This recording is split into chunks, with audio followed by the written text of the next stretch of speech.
টেকনাফের শাহপুরের দ্বীপে সাগরের জোয়ারের ধাক্কায় ধসে পড়েছে ১৫১ কোটি টাকার বেড়িবাঁধের সিসি ব্লক। এতে বেড়িবাঁধ দিয়ে জোয়ারের পানি ঢুকে পড়ছে শাহপুরের দ্বীপ এলাকায়। এমন পরিস্থিতিতে আতঙ্ক ছড়িয়ে পড়েছে স্থানীয় ৪০,০০০ মানুষের মাঝে। দ্রুত টেকসই বেড়িবাঁধ নির্মাণের দাবি স্থানীয়দের। টেকনাফ প্রতিনিধি শাহিন শাহর রিপোর্ট জানাচ্ছেন নুসরাত জাহান সিনথি।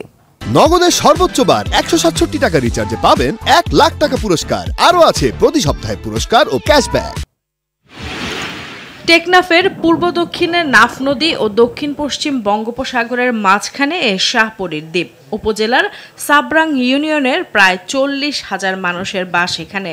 ২০২২ সালের মাঝামাঝি সময়ে দ্বীপটি রক্ষায় ১৫১ কোটি টাকা ব্যয়ে নির্মাণ করা হয় এই বেড়িবাঁধ।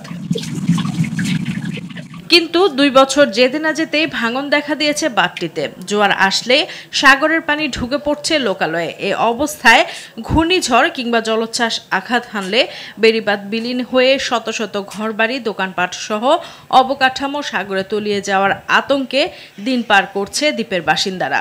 নগদের সর্বোচ্চ বার ১৬৭ টাকা রিচার্জে পাবেন ১ লাখ টাকা পুরস্কার। আরও আছে প্রতি সপ্তাহে পুরস্কার ও ক্যাশব্যাক।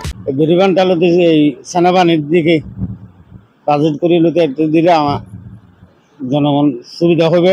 আমরা তো এখন খুব আতঙ্ক, কোন সময় সাগরে দিয়ে আমাদের শাহপুরের ২০-৪০,০০০ মানুষের অবস্থা খারাপ হয়ে যায়।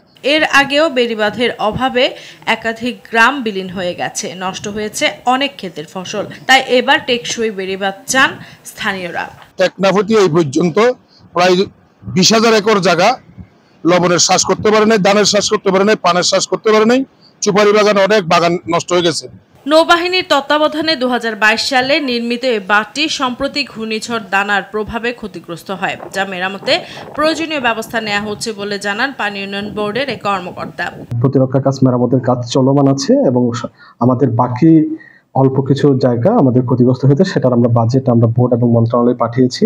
এটা আসলে আমরা আমাদের প্রতিরক্ষা কাজ মেরামতের কাজটা বাস্তবায়ন করতে পারবো সম্প্রতি ইনশাআল্লাহ। ২০১২ সালে জোয়ারের তোড়ে দ্বীপের পশ্চিম পাড়ার বেড়িবাঁধের ৩ কিলোমিটার সাগরে বিলীন হয়ে যায়। এর দীর্ঘ এক যুগ পর নির্মাণ করা হয় ৩ কিলোমিটারের এই বাঁধটি, যা সম্প্রতি ক্ষতিগ্রস্ত হওয়ায় ব্যাপক দুর্ভোগ পোহাতে হচ্ছে স্থানীয়দের।